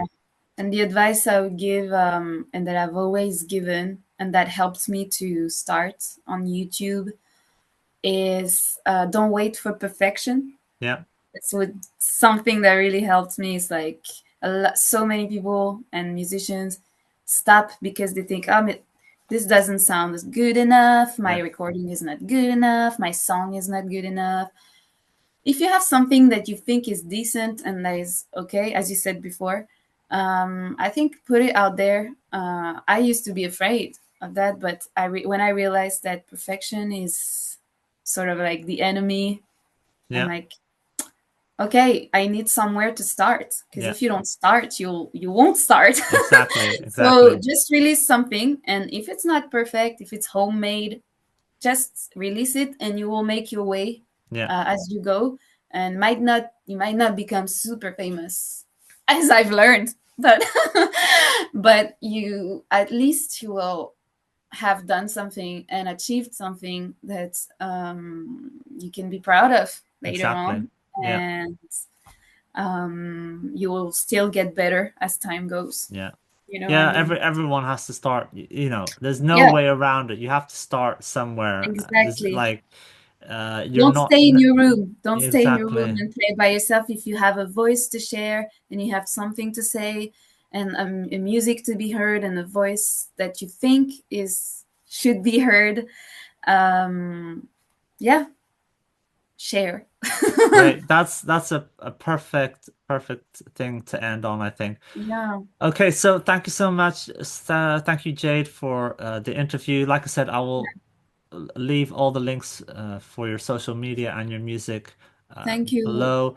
And who knows, we can catch up again in the future and in Yes, person. I Like, hope to catch up with you in person, to do another trip to the UK. yeah, And I would be so happy to see you again. And I want to thank you from the bottom of my heart for this interview. I think that you are very, how do you say, thanks for your care about musicians um, and their point of view. You know, thanks no for listening. worries. It's my Yeah. pleasure. All Yeah. I ask of you is to pay it forward to other people in the future. To what? Yes, to All I pay ask of attention. you, Yes, yeah, yes, yes, yes. just Yes, not, I will. maybe not on this, in not an interview, but in some way, you know, Mm, be yeah. kind to other musicians. Okay. Okay, thank you, Jade. And hope to speak to you soon. See Yes, ya. thank you, Cornelis. See you soon.